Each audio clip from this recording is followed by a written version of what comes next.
देश भर में वक्फ संशोधन कानून को लागू किया गया है और केंद्र सरकार की तरफ से इसका नोटिफिकेशन जारी कर दिया गया है। नोटिफिकेशन जारी होने पर यह कानून लागू हो चुका है। इससे पहले लोकसभा और उसके बाद राज्यसभा में ये बिल पास हुआ। राष्ट्रपति के हस्ताक्षर के बाद ये कानून का रूप ले चुका है और अब केंद्र सरकार ने वक्फ संशोधन कानून को लागू कर दिया है और केंद्र की तरफ से जो गजट नोटिफिकेशन होता है वो भी जारी कर दिया गया है। तो केंद्र सरकार की तरफ से वक्फ संशोधन कानून का नोटिफिकेशन जारी कर दिया है और अरविंद सिंह इस वक्त मेरे साथ जुड़ चुके हैं। अरविंद, ये तो तय था कि इसका नोटिफिकेशन जारी होगा क्योंकि राष्ट्रपति के हस्ताक्षर के बाद ये कानून बन चुका था, लेकिन सवाल अभी भी स्टैंड कर रहा है क्योंकि इसी कानून के खिलाफ 1 दर्जन से ज्यादा याचिकाएं सुप्रीम कोर्ट में लग चुकी हैं।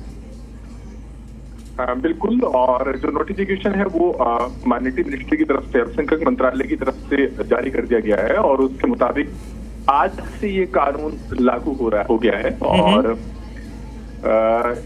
जहां तक इस कानून के खिलाफ याचिकाओं का सवाल है तो 1 दर्जन से ज्यादा याचिकाएं सुप्रीम कोर्ट में इसको लेकर दाखिल हो चुकी हैं और इन याचिकाओं में ये कहा गया है कि जो संशोधन किया गया है वो मुस्लिम समुदाय के मानव अधिकारों का सीधे तौर पर उल्लंघन है, उनके मूल अधिकारों का सीधे तौर पर उल्लंघन है।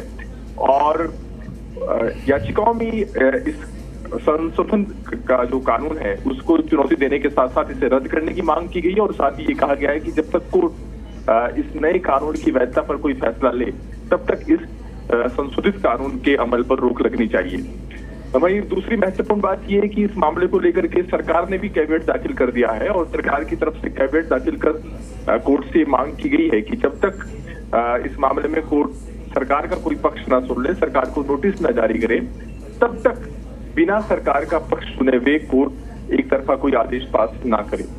तो अभी सरकार की तरफ से भी कैविएट दाखिल कर दिया गया है कोर्ट में। वहीं दूसरी तरफ सरकार की तरफ से गजट नोटिफिकेशन जारी कर दिया गया है जिसमें बताया गया है कि आज से कानून लागू किया जा रहा है। कुल 1 दर्जन से ज्यादा याचिकाएं सुप्रीम कोर्ट में इसको लेकर के दाखिल हो गई हैं। जो संभावित तारीख है वो अभी 15 अप्रैल नजर आ रही है सुप्रीम कोर्ट की वेबसाइट पर। हालांकि तारीख में बदलाव भी हो सकता है और इसको लेकर के क्लैरिटी कुछ दिनों बाद आ पाएगी कि आखिर ये मामला कब सुनवाई की लिस्ट होगा और किस बेंच के सामने लगेगा। लेकिन अब इस मामले में दूसरे पक्ष भी आ रहा है जो कि इस कानून के समर्थन में और जो याचिकाएं दाखिल की गई उनके विरोध में अपनी अर्जी दाखिल करेंगे। तो ऐसे भी कुछ लोग हैं जो कि इस मामले में अर्जी दाखिल में है जो कि अरविंद, मैं आपको रोकूंगा। एक और अपडेट इसी से जुड़ी हुई आ रही है, वो भी अपने दर्शकों को बताते हैं। आप मेरे साथ बने रहिएगा।